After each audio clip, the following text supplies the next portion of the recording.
Ramdev ji Tanwar, photo आप रामदेव जी के पीछे ये हरजी भाटी है जो चंवर ढुला रहे हैं। आगे रामदेव जी की बहनें हैं, लाचार सुगना उनकी दो बहनें हुआ करती थी।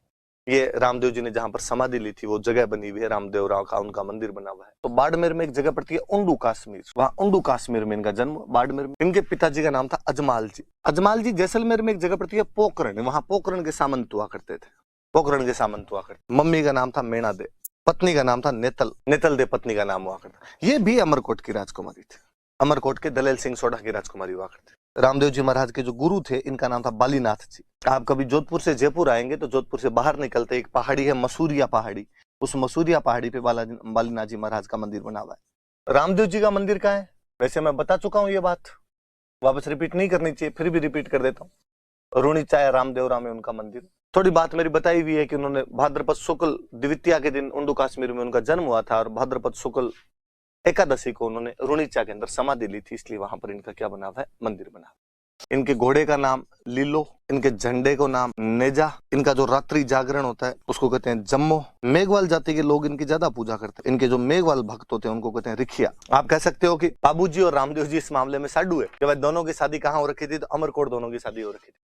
मुझे लगता है यार यदि हम थोड़ा सा अपने कल्चर से जुड़े हुए हों तो हमें 3 नाम तो याद नहीं करने पड़े। कि छोटे थे तब अक्सर रामदेव जी का भजन सुना करते थे और उसके अंदर आता था कि घणी रे खम्मा अजमाल जीरा कंवरा, अजमाल के कंवर को खमा गणी है। कोई मेणा दे रो लाल, वो मेणा दे का बेटा है।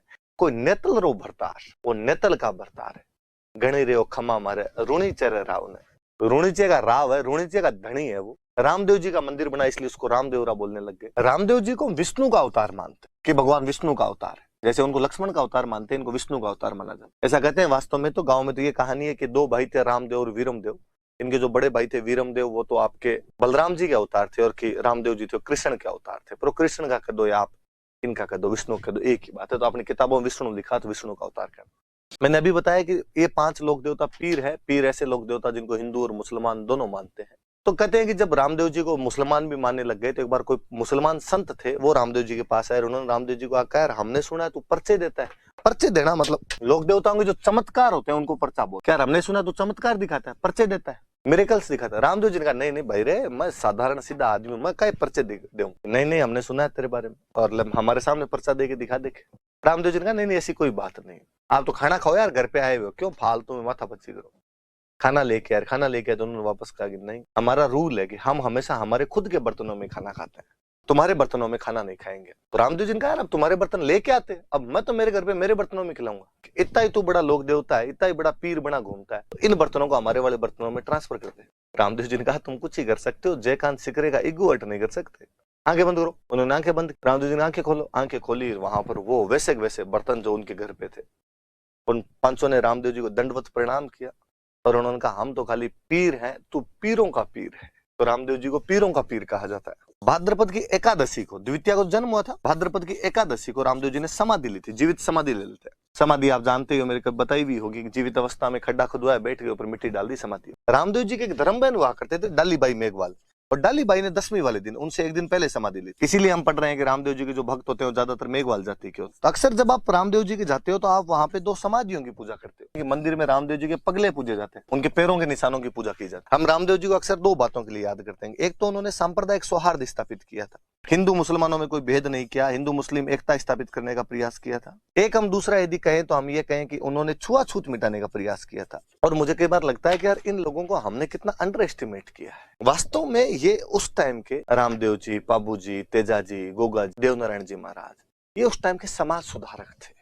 हम जब इनको लोक देवता कह के वो अंधविश्वास, आस्था उस साइड के अंदर धकेलते। आप सोच के देखो यार, जब समाज में जागरूकता नहीं थी, मध्यकालीन समाज जो रूढ़ियों में जकड़ा हुआ था, उस समय यदि कोई व्यक्ति समाज की वे जातियां जिनके साथ भेदभाव हुआ करता था अपने बराबर बिठाता है, बराबर का दर्जा देता है, उससे बड़ा क्रांतिकारी कौन रहा होगा यार। इनका स्थान कतई मध्यकालीन इतिहास में राजा राम मोहन राय, स्वामी दयानंद सरस्वती से कम नहीं है।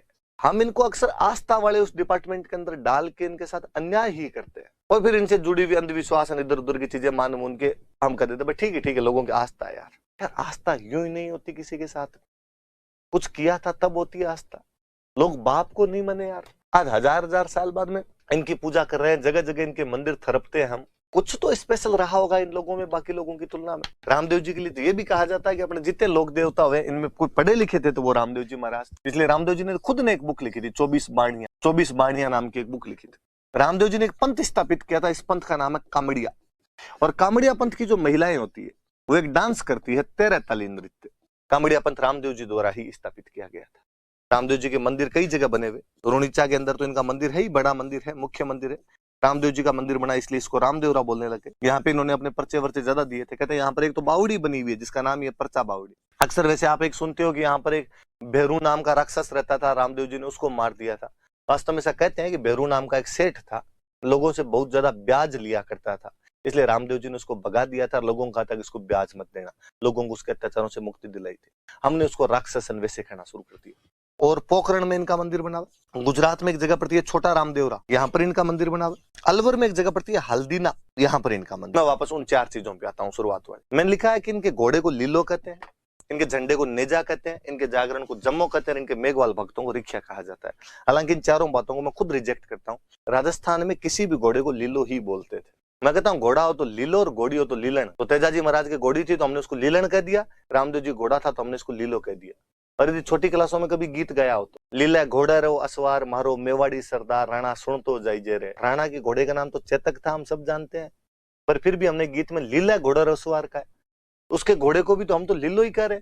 लीला रंग पश्चिमी राजस्थान में हरे रंग को कहते हैं, ग्रीन ग्रीन जो कलर होता है। अक्सर सावन के महीने में जब हरी भरी घास फूस उग जाती है तो गांव में कहते हैं हमें लीलो हुओ गए। याद करना, जब छोटे थे तो सावन के महीने में एक हरे रंग का कीट पतंगा आया करता था इतना बड़ा, और बच्चे उसके पीछे भागते थे कि रामदेव जी रो घोड़ो आयो, रामदेव जी रो घोड़ो आयो। झंडे का पर्यायवाची ही नेजा होता है। अमेरिका का झंडा भी नेजा है। मैंने बताया कि जैसे पाबू जी के जो पुजारी होते हैं भील जाति के लोग होते हैं, वैसे रामदेव जी के पुजारी मेघवाल जाति के लोग होते हैं। रिक्शा का नॉर्मल मतलब है ऋषि, संत टाइप का कोई आदमी होता है उसको अपने रिक्शा ही कहा करते थे। और इसमें तो मुझे राजस्थानी का एक और बहुत अच्छा दुआ याद आता है। राजस्थानी का एक दुआ है कि दिधा निज गुण देवता, दिधा मतलब दिए, निज गुण मतलब अपने गुण, देवता मतलब देवताओं ने अपने गुण दिए, रिखिया दी आशीष। रिखिया मतलब ऋषि, ऋषियों ने अपना आशीष दिया, देवताओं ने अपने गुण दिए। किसको कब? सिरजी जिणधन मरुधरा, कि जब इस मरुधरा का सृजन किया गया, राजस्थान का सृजन किया गया, तब देवताओं ने अपने गुण दिए, ऋषियों ने अपना सारा आशीर्वाद इस धरती को दिया। सोनी नयो शीश, सोनी मतलब धरती। उस दिन धरती ने भी अपना शीश झुकाया कि मेरा सबसे अच्छा टुकड़ा आज सृजित किया गया है। कि जब मरुधरा बनाई गई थी तब धरती ने अपना सिर झुकाया था, देवताओं ने अपने सारे गुण दे दिए थे, और रिखियां दी आशीष, ऋषियों ने अपना आशीर्वाद दिया था। रिखिया का मतलब तो वहां पर ऋषि है, वहां पे तो मेघवाल भक्त नहीं है कहीं, पर अब आरपीसी कहती है तो मान लिया जाए। इसका आगे वाला पार्ट 2 का तो मुझे और अच्छा लगता है। क्या दीधा नहीं जो देवता, देवताओं ने जो नहीं दिए, लुंठापन ही लीन, वो हमने जबरदस्ती छीन लिए, लुंठेपने से ले लिए। देवताओं ने कुछ तो दे दिए, कुछ गुण खा गए, दिए नहीं उन्होंने, हमने जबरदस्ती छीने उनसे। दोहरे सारे गुण हम रखेंगे।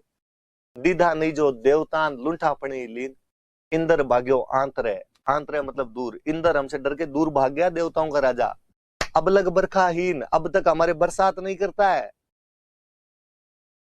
दूर भाग गया वो हमारे डर से, क्योंकि हमने जबरदस्ती की थी गुण छीनने के लिए उससे।